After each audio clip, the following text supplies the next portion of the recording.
Assalamualaikum warahmatullahi wabarakatuh. Halo semuanya, kembali lagi bersama saya Fizar. Pada video ini saya akan mempresentasikan hasil dari proyek saya, yaitu proyek dari mata kuliah pengelolaan informasi berbasis skrip, yang dimana proyek ini merupakan proyek hasil dari kolaborasi antara antara beberapa rekan saya yang lain ya. Nah, jadi di sini kita membuat sebuah aplikasi profil website secara dinamis menggunakan PHP native, MySQLi, dan juga integrasi file JSON untuk pengelolaan data secara fleksibel ya. Nah, visualnya seperti ini, mengambil desain dari sama persis seperti project saya yang sebelumnya, profil personal website, mulai dari header hingga footer semua sama, sedikit perbedaan, bahkan untuk segi responsivitas masih kita pertahankan di sini, di mana kalau misalkan tampilannya di handphone maka layoutnya akan menyesuaikan seperti ini. Bahkan untuk tampilan landscape-nya dan juga tampilan tabletnya juga menyesuaikan landscape-nya seperti ini, dan juga kita di sini kita juga bisa atur dimensinya sesuai keinginan kita, mau paling lebar kah atau paling kecil kah bisa, dan menurut saya ini sudah cukup responsif. Dan kemudian yang berbeda dengan project sebelumnya di sini adalah di mana project sebelumnya untuk bagian nama, ya semua informasi di sini lah ya, itu masih menggunakan metode statis di mana kita masih menuliskan semua datanya tuh di dalam program ya, kode programnya. Nah, berbeda dengan ini, kita udah pakai database, jadi untuk nama dan kode prodi sini udah pakai database. Nah, kemudian untuk navbar, isi kontennya, hobi dan footer, bahkan di social link-nya di sini kita udah pakai file JSON, jadi kita ada kombinasi antara database dan file JSON ya. Nah, selain itu yang baru di sini adalah fitur drop down-nya. Nah, di sini adalah fitur drop down di bagian header. Jadi kalau kita klik akan muncul menu ganti akun sesuai dengan keterangannya. Artinya kita bisa ganti user ya. Misalnya di sini yang semulanya Panji, kita akan tes ganti ke Fizar. Nah, maka semua datanya akan nge-reload sesuai dengan data saya ya, berdasarkan NIM gitu. Ditampilkan berdasarkan NIM. Kita akan lihat nih, kan Panji semuanya ya jadi beda ya, jadi berubah berdasarkan yang punya saya gitu. Nah, kemudian selain bisa ganti akun, di sini ada kelola profil juga. Nah, kelola profil ini merupakan halaman CRUD. Jadi di sini untuk halaman CRUD kita pakai konsepnya all in one. Jadi semuanya ada di dalam satu halaman ya atau satu file. Jadi si create, read, update, dan delete-nya itu ada di sini semua gitu. Nah, untuk plot ini juga terhubung langsung dengan database. Nah, database-nya di sini udah kita siapin, namanya PBS. Terdapat 3 profile sesuai dengan website yang sebelumnya. Nah, ini juga ada 3 ya, tabelan juga. Di tabelan sini ada 3 profile. Nah, kita akan tes yang pertama akan create. Nah, kalau create berarti kita bakal nambahin data mahasiswa baru. Nah, untuk project ini kita berjumlahkan 4 orang. Nah, aku akan coba nambahin satu orang lagi. Nah, tapi di sini aku akan hapus namanya setengah deh, buat ngetes si update-nya nanti ya. Ini save. Nah, di sini diharuskan untuk pilih foto profile. Di sini juga udah kita siapin. Ini rekan-rekan aku yang lain ya. Tapi ini nggak tahu nih foto apa nih si Lintar ya. Nah, kita pilih si Mahesa aja.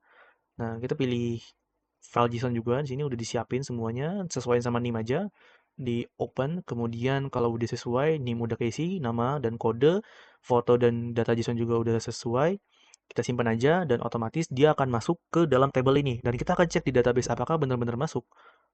Dan ya, dia akan masuk, kemudian kita akan tes di sini ya, wah, dia udah masuk juga di sini ya, udah ada di sini ada 4 nih, array. Nah, tapi kita bakal ngetes yang lain nih. Tadi create udah bisa. Nah, update bisa nggak? Kita tambahin nama lengkap deh. Ini sistem informasi.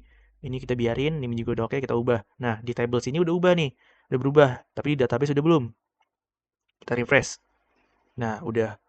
Berarti dapat disimpulkan eh ya programnya sudah cukup berjalan dengan baik ya karena di database juga berubah gitu ya. Nah, kemudian selanjutnya mungkin di sini aku akan nampilin si bagian source code-nya ya. Source code-nya di sini. Jadi di sini ada 3 file PHP. Yang pertama ada koneksi. Ya sederhananya di sini adalah PHP ini sebagai penghubung antara kode program semua di sini dengan database, karena tanpa ini mungkin ya programnya tidak akan jalan. Dan di sini kita menggunakan MySQL Connect sebagai standar untuk koneksi ke database PBS ini, yang kemudian untuk si koneksi ini di-include di setiap file ini ya, dipanggil di setiap 2 file ini, seperti itu. Nah, kita akan move ke admin dan profile. Di sini kita menggunakan logika PHP native untuk proses insertnya. Yang ini, kemudian di sini juga ada fungsi move uploaded file supaya kalau upload file atau simpan file lah, nah dia akan langsung auto rename file menyesuaikan dengan format yang ini dan menyimpannya ya di sini juga gitu. Nah, kemudian ada juga yang JSON juga sama, tapi bedanya dia akan nyimpen ke sini folder data, kemudian bagian si hapus, jadi dia akan delete from profile si dari database-nya ya. Profile, where's name sama dengan bla bla bla gitu. Jadi dia ngapus berdasarkan name. Nah, kemudian untuk fitur editnya di sini karena ini semua satu file ya, dalam satu file. Jadi kita pakai logika percabangan berdasarkan parameter URL aja gitu. Nah, seperti itu. Dan di sini juga yang seperti yang aku jelasin sebelumnya ada include-nya, include untuk si koneksinya supaya ya dia tahu nih NIM-nya nama dapat dari mana gitu, dia tahu gitu, dia kan nyari ke si koneksi ini gitu. Nah, kemudian kita beralih ke indeks. Jadi untuk indeks ini kita ngambil parameter dari $getName untuk nampilin seluruh isi kontennya semuanya berdasarkan NIM yang dipilih ya. Nah, kemudian untuk detail datanya baris kuncinya ada di bagian sini ya. Jadi ini tuh singkatnya fungsinya ya ngubah isi file JSON menjadi array PHP. Nah, setelah jadi array, kita pakai perulangan for each buat nampilin si daftar edukasi, kemudian skills dan hobi secara dinamis. Nah, terus kita juga nambahin validasi sederhana. Jadi kalau file JSON belum diupload atau datanya kosong, nah maka website tuh bakal nampilin data defaultnya atau fallback ya itu supaya biar tampilannya tuh nggak rusak. Nah, seperti itu teman-teman semua. Nah, mungkin untuk penjelasan demonstrasi di bagian website dan penjelasan di bagian program codingannya cukup seperti itu. Nah, mungkin langkah berikutnya saya akan jelasin mekanisme pengumpulan tugas dan kolaborasi antara aku dan teman-teman yang lainnya di GitHub gitu. Nah, buat jaga supaya pekerjaan antara anggota nggak saling numpuk nih, kita tuh pakai strategi branching. Jadi kalau misalkan nggak pakai strategi branching kan misalkan kita ya langsung nge-push aja tuh di branch main gitu. Di branch main tapi temanku juga sama-sama di situ. Ya kita tabrakan gitu jadinya. Nah, makanya kita pakai strategi branching ya supaya kita nge-push di branch-nya masing-masing. Nah, itu nggak nimbulin kayak tabrakan data lah gitu ya. Simpelnya. Nah, untuk branching ini sebenarnya ada beberapa cara ya. Salah satunya ada lewat terminal di VS Code ini dan juga ada lewat Git Bash. Teman-teman bebas lewat mana aja, tapi di sini aku akan coba lewat terminal di VS Code aja langsung. Nah, tapi sebelum itu aku mau lihat dulu nih, aku lagi di branch mana. Tinggal klik aja perintah git status, enter. Oh, kita lagi di branch main nih. Oke, tapi kan kita nggak mau di sini nih nge-pushnya. Nah, berarti kita tinggal bikin branch baru atau kalau misalkan udah ada branch-nya gitu, ya tinggal pindah aja gitu. Nah, perintah buat bikin branch baru itu kayak gini ya. eh Git check out min b. Terus nama branch-nya misalkan Vizar gitu. Nah, tapi karena aku udah bikin nama branch-nya Vizar udah ada gitu, already exist gitu. Aku tinggal ketikkan perintah eh yang ini ya, git switch terus Vizar. Kita enter. Nah, branch sudah switch ke Vizar. Kita ngecek lagi nih buat mastiin.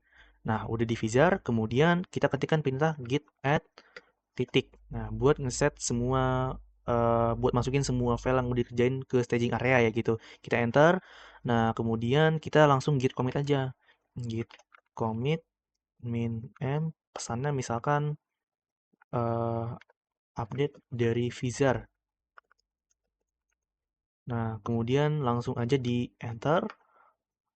Nah, kemudian kalau udah langsung di push aja. Git push min u, nggak pakai spasi ya, min u origin Vizar. Tapi kita akan cek dulu deh di GitHub-nya udah ada belum ya. Nah, di sini ada 4 branch. Jadi di sini masih ada baru 2 orang ya di sini. Si Lintar dan Panji ya. Panji dan Lintar. Nah, kita akan coba tes. Kita push, kita enter, kita tunggu dan ya, oke udah masuk. Jangan refresh. Oke, sudah masuk teman-teman semua. Nah, itulah caranya bagaimana strategi branching ini ya, supaya nggak saling tabrakan. Nah, mungkin kurang lebih mohon maaf. Wassalamualaikum warahmatullahi wabarakatuh.